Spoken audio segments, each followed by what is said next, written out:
Vietnam War. This is probably the most famous helicopter in this museum. This is Hugh Mills's bird.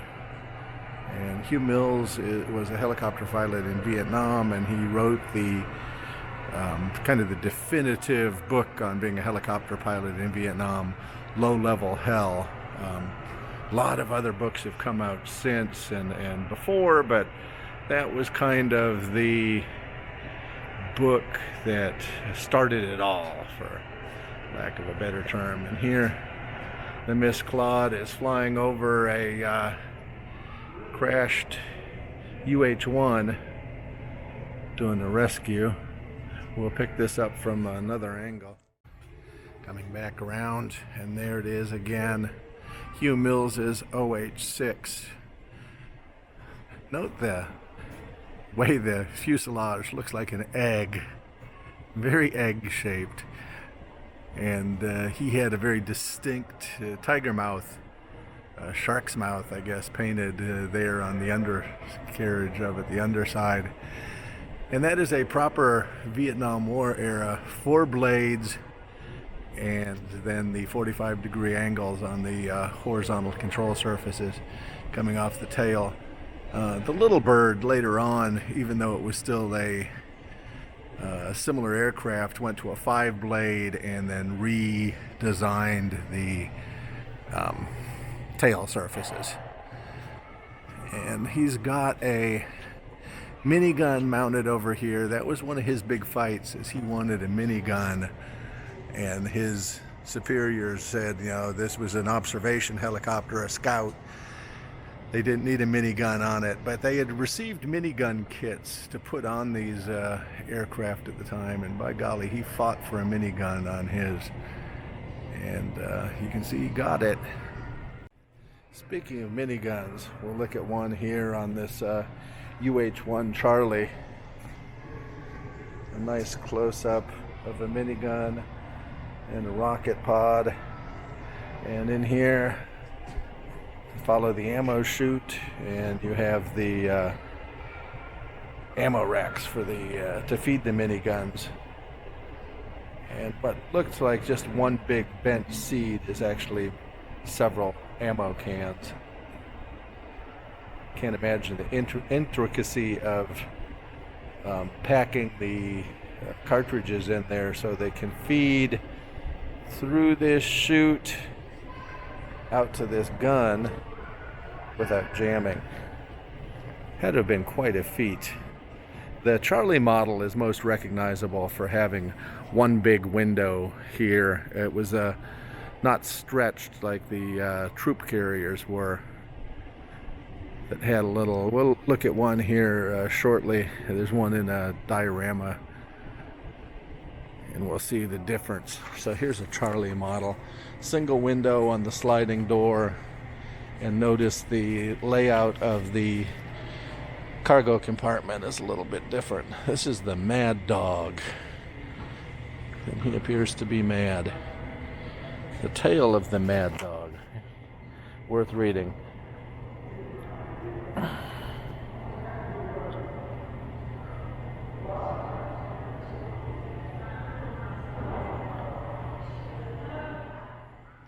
Had to stop and read the story of the Mad Dog. Quite an interesting story. I'll include a still photo of the plaque so you can read it for yourself. And we'll stick with our Vietnam coverage. Here's more of a troop carrier, Huey, UH-1. You'll see the difference. On this one, you have a twin windows on that rear sliding glass door, and you have a little bay here for the door gunners to sit in. And this is simply because they're stretched. The cargo compartment is longer. The reason they did that is to give the door gunners a place to sit without taking up room that the troops needed to deploy from. So that area behind the door gunner is actually housing the transmission going up into the engine. On the Charlie model, that would have just been covered. And then he's got an interesting apparatus there coming off of his gun, and on his leg it appears to be some type of Kevlar shield protecting his leg.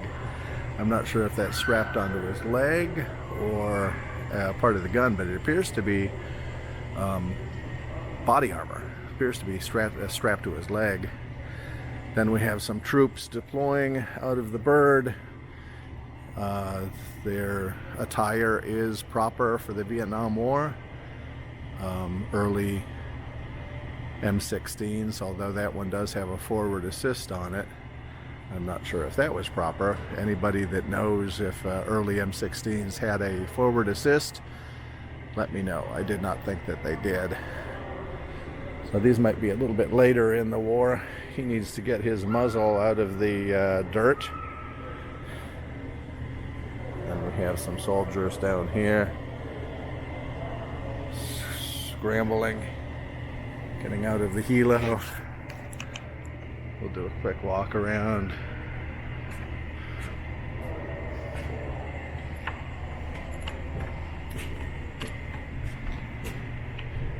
Bell UH-1, the Huey.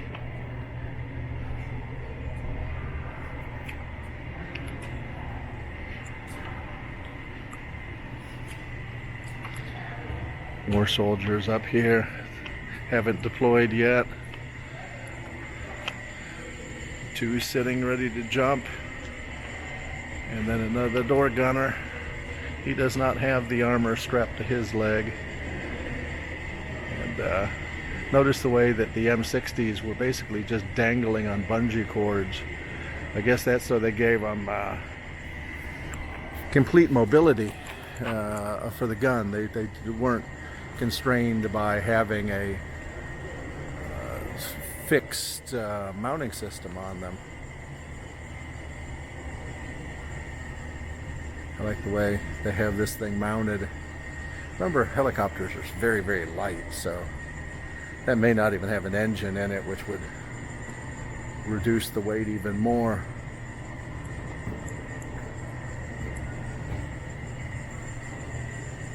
The eerie green glow in the cockpit from that green plexiglass over the pilot's head.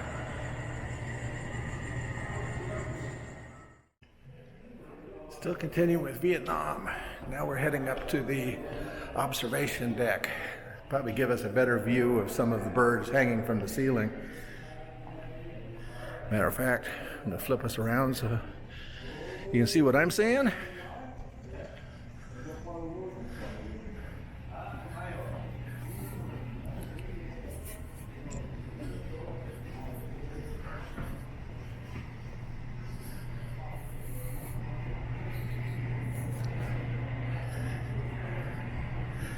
Much better look at the Chickasaw, the H-19, our Piper Cub. This is why I wanted to come up here, though. We have an actual, I think this is a Charlie model, rigged out as a medevac aircraft. There we see that green plexiglass, cast that eerie glow in on the pilots. And yes, so this is done as a medevac aircraft. We have a wounded soldier there. We have a rack on the starboard bulkhead. Oh, this isn't a Charlie model, because there's our extended bay and our twin windows on the back. So it is a full-size UH-1B Bravo. Is that right? I guess we'll find out. So, and then the Red Cross there on the door. We have a medic working on the litter patient. Sticking with the Vietnam era, here's our Vietnam era AH-1G attack helicopter. So this would be the Cobra that they used in Vietnam. Recognizable because it had a standard Huey, Bell Huey rotor head and blades.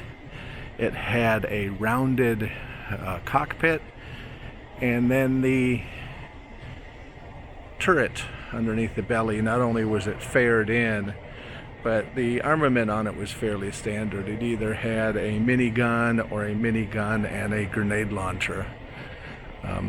Wings were also, the ordnance wings were fairly standard on the AH-1G model.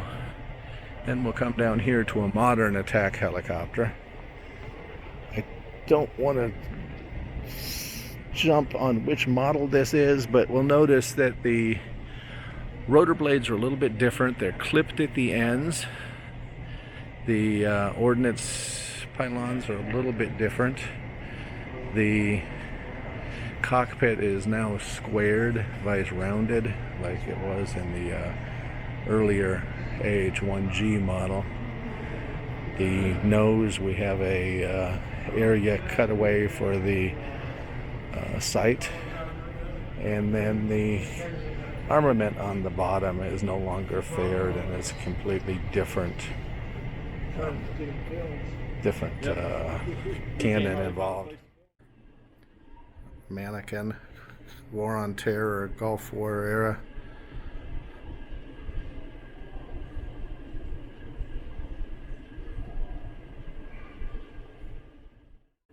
In memory of Night Stalkers who have fallen.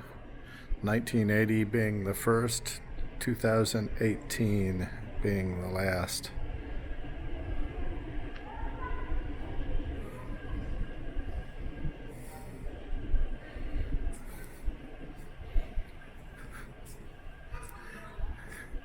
Here we have some more flight apparatus. Uniform and equipment displayed worn by Captain Stephen A. Florino, while deployed in Afghanistan with the 16th CAB, piloting a UH-60 with Task Force Flying Dragon. Kind of a multicam. And then this one over here. See another sign. Very, very cool. I love the mouth guard, the mandibles, I guess you would call those, on the flight helmet. Very intimidating looking. It looks like a lot of them carried knives on their legs. Probably made sense because sitting in the seat, it would get in the way any other way. Some examples of survival vests. SRU-21P, Type C1, and the SRU-21. I used to carry an SRU-21 when I was doing waterborne operations. I would wear it over my wetsuit, and it allowed me to carry my pen flares and cellium lights and a compass and a couple other things in it. It was long before the advent of the modern load-bearing vest, which we'll look at here in a minute. All kinds of helmets. I can't tell you what any of these are or what era they came from, but we have them with NVGs, night vision goggles, aiming optics, all kinds of stuff. This one's damaged. I'd like to hear the story behind this this helmet here. Is this the one, January 6, 1968? Wow. John Daly wearing the other damaged helmet. Round fired from an AK-47 struck the visor shield. Penetrated the shield, traversed the forehead of the helmet and exited the other side, shattering the visor lens without penetrating the crown of the helmet. So it sounds like he survived.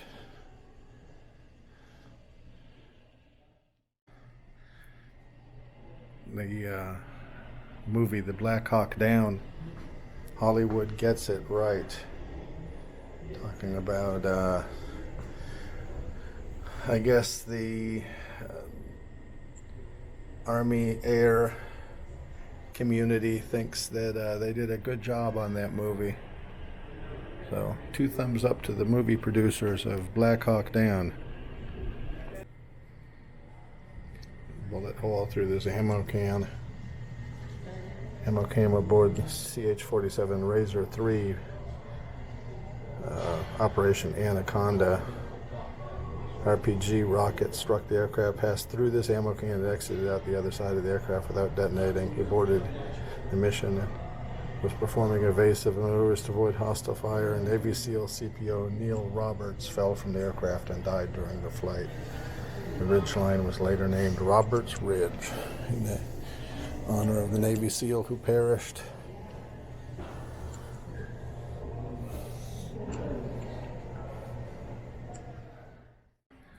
Here's a tactical load-bearing vest, like I was talking to earlier. This had not been designed when I started wearing mine on the SWAT team waterborne operations. This is what they look like now. Here's another helmet with NVGs mounted to them. That had to have been hell flying with those things. Tail rotor from a Apache Vampire 1-2, shot down March 24th in Iraq. The crew was held for 22 days as POWs.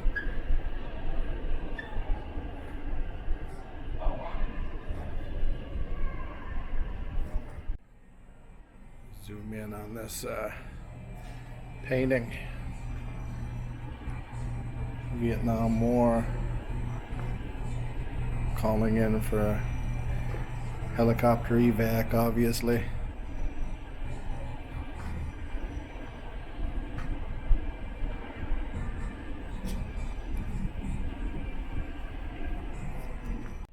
Another painting, Vietnam War. Piranha 1-1, 1968. Obviously attacking sampans down here in the lower right-hand corner. See the tracers zinging. Pilot with his first air cav headgear on. Combat assault.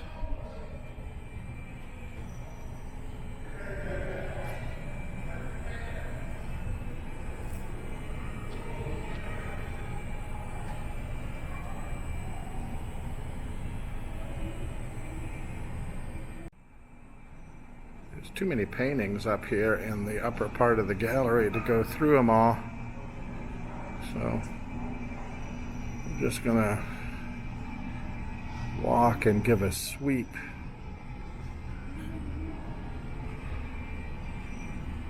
Lots and lots of paintings.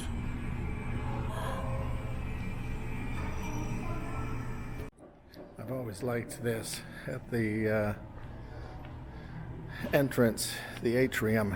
If we look down, we'll see that statue that of the different eras of Army aviation. When we look up, we have Icarus flying too close to the sun. Heading back downstairs into the main gallery, we will check out some modern aircraft, and then I think we're done. Not bad. We spent 4 hours here. Definitely saw what there was to see this time.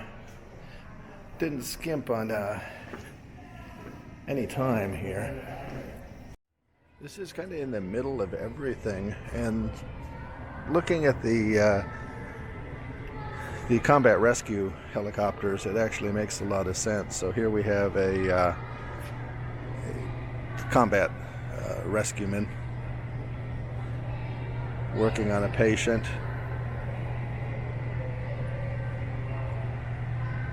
very nice little diorama in the middle of it.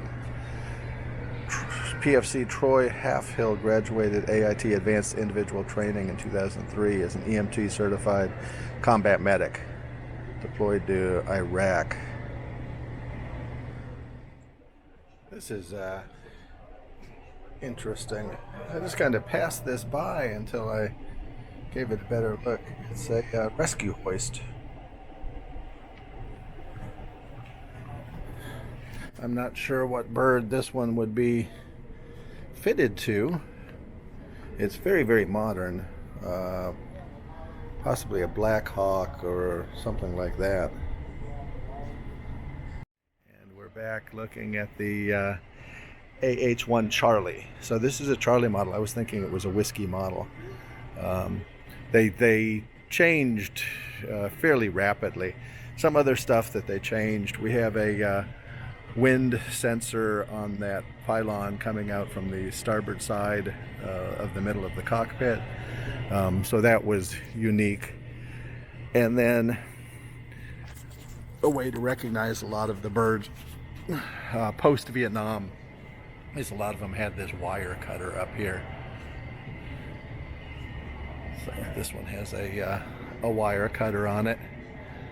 And then back here they had the infrared jammer, another way to recognize a modern version of the attack helicopter, especially the AH-1s. Here's a brief of our missiles and our guns. And now we're getting into some of our modern birds, leaving the Vietnam era. And here is a Blackhawk.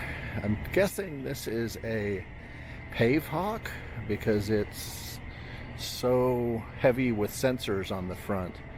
We have our refueling boom, which is already long, and I did not realize that it extends further out, so it almost doubles in size. I guess it kind of needed to, because with the helicopters, excuse me, I had to get around that structural support. I was saying with the helicopter's rotor span, it had to stay well away from the refueling aircraft, so it makes sense that it would be able to extend like it did. And then here's all those sensors up here on the nose. Super 68, Razor's Edge. And look at the combat package on this. Look at that. So we have a minigun and a remote 50. This thing had some firepower. That's all there is to it. Sticking with modern era, we have the Raven, and then we're talking remote piloted stuff here.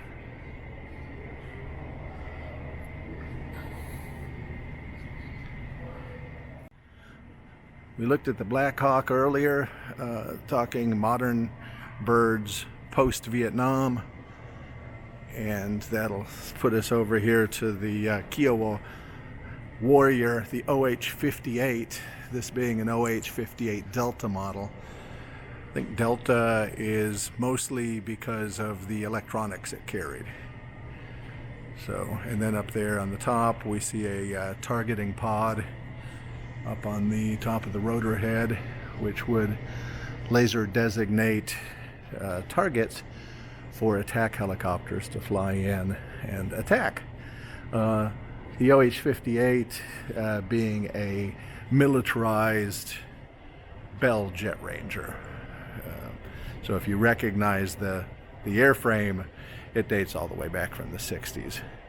Here's one of those wire cutters that we had talked about earlier, a way to recognize a post-Vietnam era.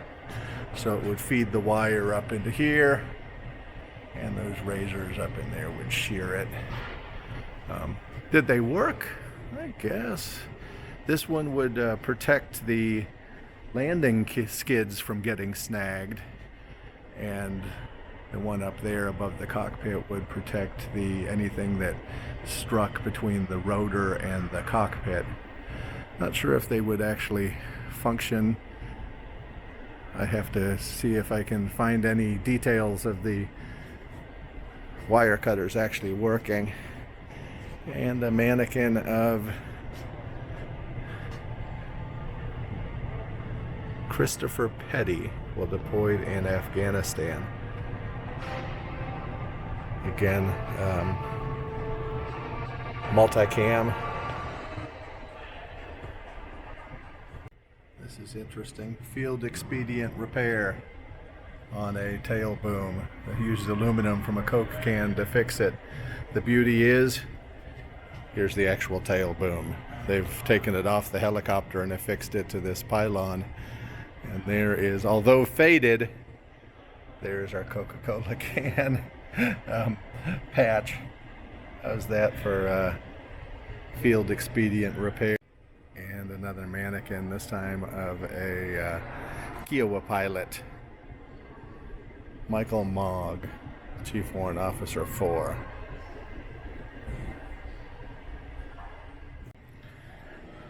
Now I'll walk back to the far side of the museum.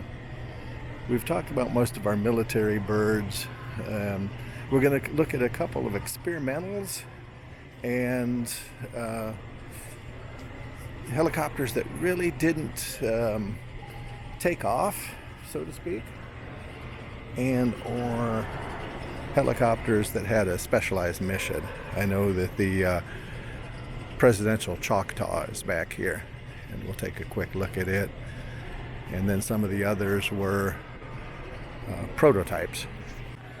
And how's that for a prototype? Look at this thing carrying a Jeep in its chin turret. The Sikorsky H-37. Quick read about it. 1953, Sikorsky designed the H-37 to fill U.S. Marine Corps requirements for an assault transport helicopter lift capable of lifting 23 fully equipped troops. I'm trying to remember what the code name designation for this one was. If anybody remembers, let me know. Looks like it was kind of the forerunner of the Sikorsky, the Chinook. Paiseki H-25. I didn't even know this one was back here. The Army Mule. I'll be darned. This one has kind of been hiding back here out of the way. So the Mule, the Navy designation would be the HUP, the HUP.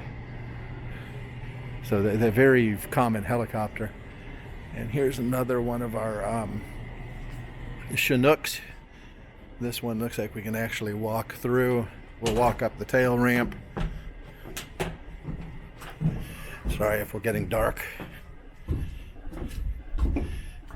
We're looking at all the cargo seats on the side. This is the type of bird that I helicast out of on the SWAT team for waterborne operations training. And then up into the cockpit of the Chinook. And then we'll go down the starboard.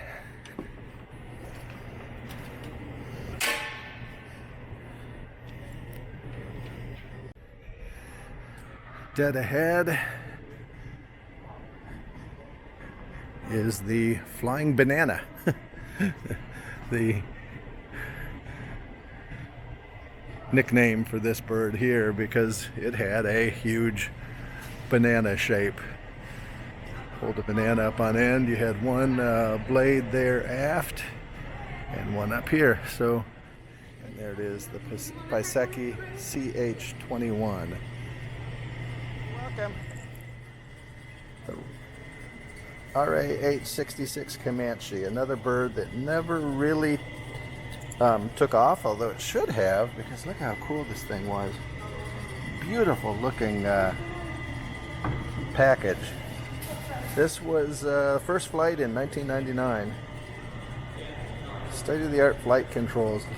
This was, I remember when this was gonna be the up-and-coming helicopter, and it never really happened. I think the Apache ended up becoming the bird of choice.